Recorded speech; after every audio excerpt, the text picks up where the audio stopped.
What will be interesting to me to see is how people vote, media especially, for the Comets End of the Season Awards. They're always presented after the last regular season game, so they'll be presented Sunday after the Dayton game here at the Coliseum.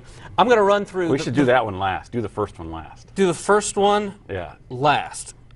Okay. Well, we'll go in reverse order of what I was planning. Defensive Player of the Year. I just want to give out... There are a lot of awards. Defensive Forward, you mean? Defensive Forward of the Year. The David Hunkalo Award. Right. There are a lot. I mean, you could go with Brett Smith. You could go with Chris Auger. You could always go with Chalk and be solid. I went with Brett Smith, and you know, it's just such a coin flip between he and Auger, and Schrocky's been great too. It just, I don't know.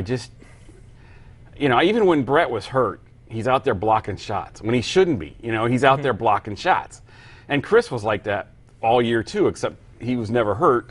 But I have another award in mind for Chris. Well, see, I haven't turned in my ballot, but I was thinking Schrock because unfortunately, Brett's had to miss some games, and Schrock's played one of 4 guys that have played in every game this season. Right. Yeah, there's a lot of ways you could go. I like having a guy out there every night, not to fault Brett or anything, but I like Kaylee in that award. So, rookie. A rookie was easy for me. I went with Bryant Molly. I mean, I thought that was hands down. He was the most consistent player all year for rookies. I mean, he never ever peaked. He never dove. He just kept steady improvement. Do you think Chris Palmer feels the same way? I'm not sure what is Chris. I'm sure Chris Palmer's still feeling him. Yes. But, yeah. But maybe not loving him. No. I agree with you on that. Slow and steady wins the race, and I think that could be the case made there. Most improved. I'm interested to see how you would vote on most improved. Most improved. I went with Stephon Thorne because here's a guy coming into camp. Nobody knew about him. And I feel like he's gotten better throughout the year. And it wasn't just he got more playing time either. He was contributing more. I mean, he's out there on the penalty kill now. He's much more of an all-around player now than he was, at least that we knew of at the start of the year. I was thinking, I didn't really have a clear-cut person for this, but my expectations of Chaumont to what he fit, his numbers are going to look really good at the end. He's going to be the leading scorer. Yeah, I was leaning towards him based on, I didn't know that much about him. He kind of surprised me. You could go with unsung hero on him. I don't know. But that brings me to the next one, unsung hero. I went with OJ. Here's a guy who, if anyone in management will be open about it, they didn't know if he was going to make the team. When they signed him last summer, and then they went and they signed all these other guys, they're like, oh, well, looks like OJ's going to have a tough time making the team. And he has been a delight all year. I mean, offensively, defensively, he's played on every line. He's always been positive about it. He was so fired up when they were doing that thing about blocking shots because he wanted the free lunch. I mean, he just needed the excuse. I mean, but he's not a talker. He's not a flashy player. He just plays and gets the job done. And that, to me, is the epitome of unsung. Do you think that coming into this season, he knew exactly what his role was going to be with the Comets? He's just trying to make the team? No. I just think he's a really smart player. I think he might be the most intelligent player instinctively because you don't notice him, and then you look up and he's right where he's supposed to be. You know, and the puck just seems to bounce to him. Or he really busts his tail to get into position so that whoever's breaking in has somebody to pass it to. You know, he doesn't know they're going to do it. I mean, but he's always there.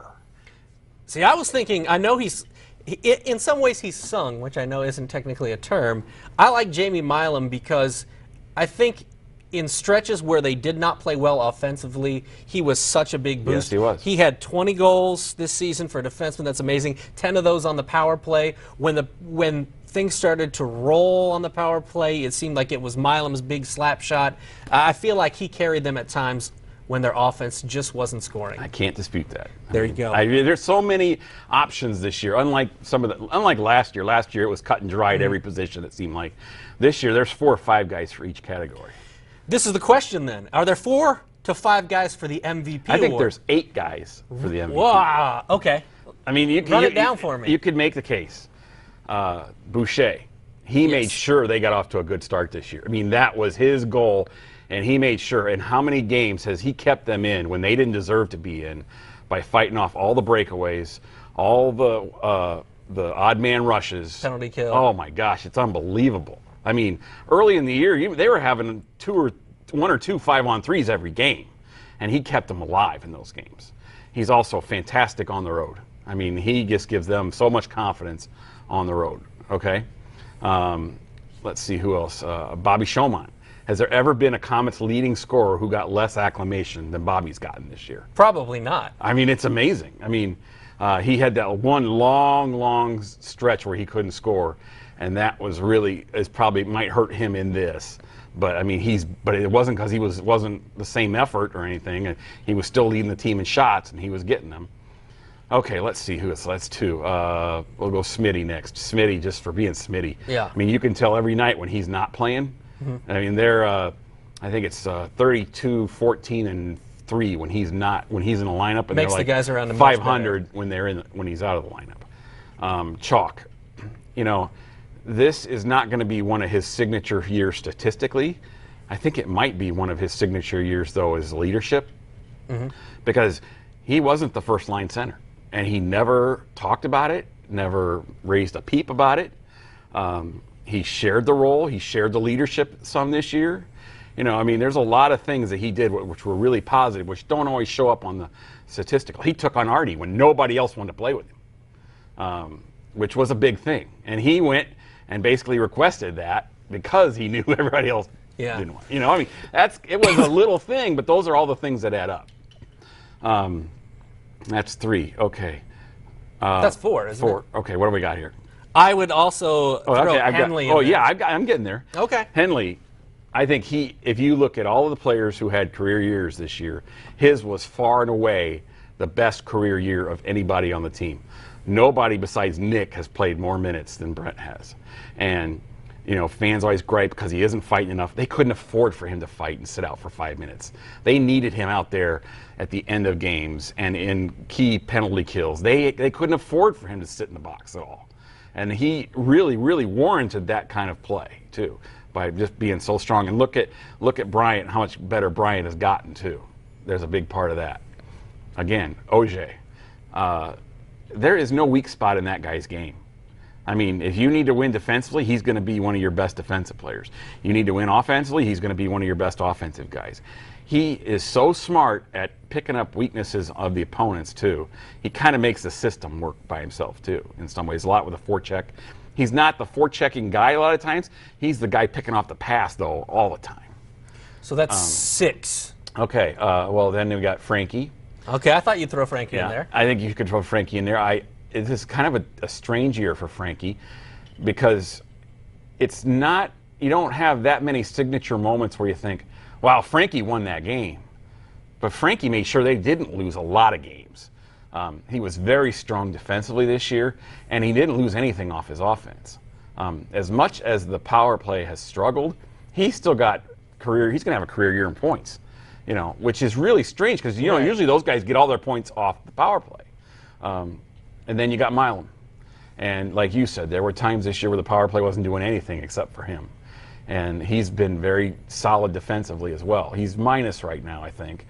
But, you know, he's played a lot, and he's been steady, and he's out there every night, and you know what you're getting from him.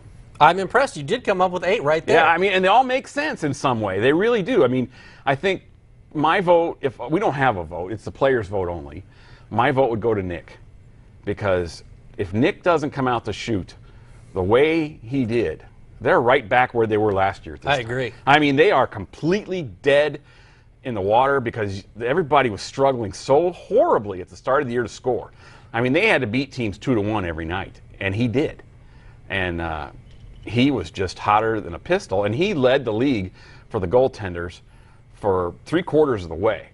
When you think about all the odd man rushes and all the breakaways and everything, it was like a shootout every night for him. And he just kept playing and kept fighting them off.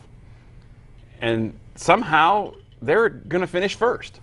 I agree. You know, at the pre-season press conference when we were talking to everybody, the one thing they learned about the CHL last season, they can't get off to a slow start. The reason they didn't get off to a slow start in most people's eyes, was the play of Nick Boucher, and he really set the tone for them early, and then has set up things. You know, last year they made a run late, but they didn't have to do that this year because they played much better at the beginning, thanks to Nick. And I just think, I don't know, I'm just so impressed. Nick said he was going to play X amount of games this year, and he's done it. And, you know, it has not been easy. I mean, this is not a great defense. You know, a lot of the fans talk about they want to see the Comets attack more. When they attack a lot, that's when they get burned for the breakaways and the odd man rushes, and that doesn't work. So they end up playing more of a trap game, which is boring, but at least it keeps the opposing team out of your zone, killing your goalie. It's all about winning, and it will be next week, especially when the playoffs begin. But for now, as we wrap up our final regular season Inside the Zone, he's Blake, I'm Glenn, and we'll see you next week when we're talking postseason in the CHL.